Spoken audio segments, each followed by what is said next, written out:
Rattus, the humble black rat carrier of the bubonic plague and one of the stars of Asobo Studios' A Plague Tale: Innocence. Game also features Amicia and her younger brother Hugo as they try to survive in the 12th century, a tumultuous time during the 100 Years' War. Rats carrying the Black Death swarm the streets and spill out of gutters, but they're not the only threats that stands in the way of the siblings. No one expects the Inquisition. At last year's E3, I saw a tech demo for the game's mechanics, showcasing A Plague Tale's combination of adventure, puzzle-solving, and stealth mechanics. This year, we saw a vertical slice set during Chapter 5, Massacre. We began on a murky lake, no sound save for a paddle sloshing through the water.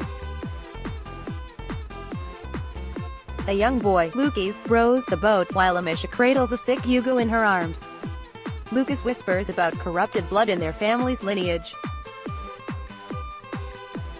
And as we approach the shore, Hugo splutters a few times and we're told it's too unsafe to continue by land. Disembarking, Hugo suddenly perks up and rushes across the marshy land ahead of them. A crumbling stone bridge is the only waypoint marking their location. Amicia tells Hugo to stay close, and the young boy soon finds a discarded, foreign shield. Ahead, we see trebuchets a short distance away, and it becomes apparent we've arrived at the scene of a bloody battle. Bodies litter the ground. There's no way that little Hugo is crossing that sea of rictal flesh by himself. Throughout your journey in A Plague Tale, you are your brother's keeper. If he's scared, he's not moving without your literal hand-holding. If you leave him behind, he's going to get scared out of his mind and start wailing, attracting unwanted attention.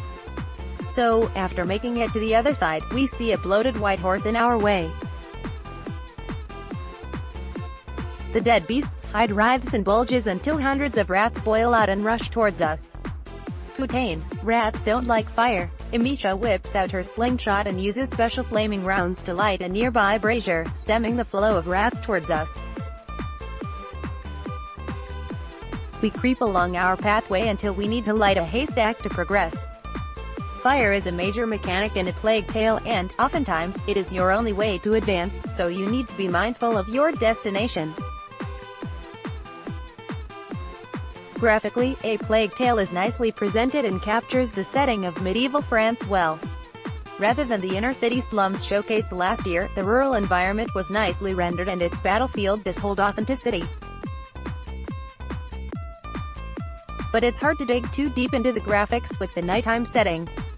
What it does capture well is a mysterious, foreboding atmosphere that taps into horror roots without becoming fantastical. Aside from screaming like a petulant child in a supermarket, Hugo does have his uses. The little guy can grab things, such as items we can use to craft ammo.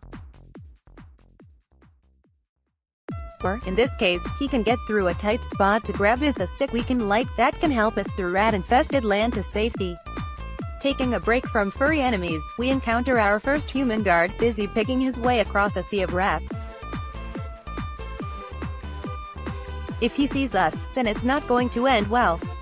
It's him or us. Amicia loads a slingshot and launches it at the guard's lantern. Glass smashes. Chow time for the rats. His screams are swiftly smothered by them. At our next obstacle we need to light, we've ran out of the special fire pellet, so need to find some more. Amicia takes an alternate path to an optional area, where she finds some craftable components, saltpeter and sulfur, which she uses to make the ammo. Next, we're at a drawbridge that needs lowering by knocking the chain that supports it, allowing us to cross. However, two lightly armored guards are barring our path. Unlike their more heavily armored counterparts, these guys can be taken out with a simple sling bolt to the head. We carry on to a small building. Crafting table awaits. Here, we get a taste for the multiple upgrades and skills available. You can craft new weapons and items, as well as learn new skills, though those features were not touched on in this playthrough. In addition to smashing a guard's lantern or whacking them on the bonds, some obstacles require more subtlety. Amicia can use objects in her environment, like a jar. By distracting a guard with the sound of breaking glass, she can sneak by and grab a guard's torch. What you have to be mindful of is that, to do this, you're leaving Hugo on his lonesome. Amicia has to be quick grabbing the torch and getting back to him before he stresses out. Then, you can sneak by the enemy to the next area. The next place has even more rats than before, hungrily messing around two hanging corpses. Feeling generous, Amicia frees the bodies from the nooses, giving the rats a feast and distracting them long enough for her to pass into a broken structure. More rats. At the other end of the hallway, a guard is pleading for his mates to come and rescue him. As we move further forward, our light continually repulsing the rats, they encroach on the guard, eventually eating him alive.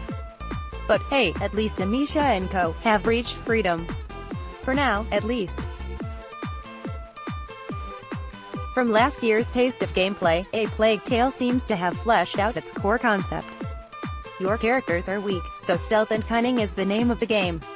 Chapters appear to play out like a series of challenges, requiring your forethought to overcome. A seemingly linear experience, A Plague Tale puts its dark story and emotions of the characters at the forefront of the experience. It's still to be seen whether the core concept offers enough gameplay variety to keep players hooked, but it's certainly not lacking in atmosphere and rats. A Plague Tale: Innocence arrives on PlayStation 4, Xbox One and PC in 2019.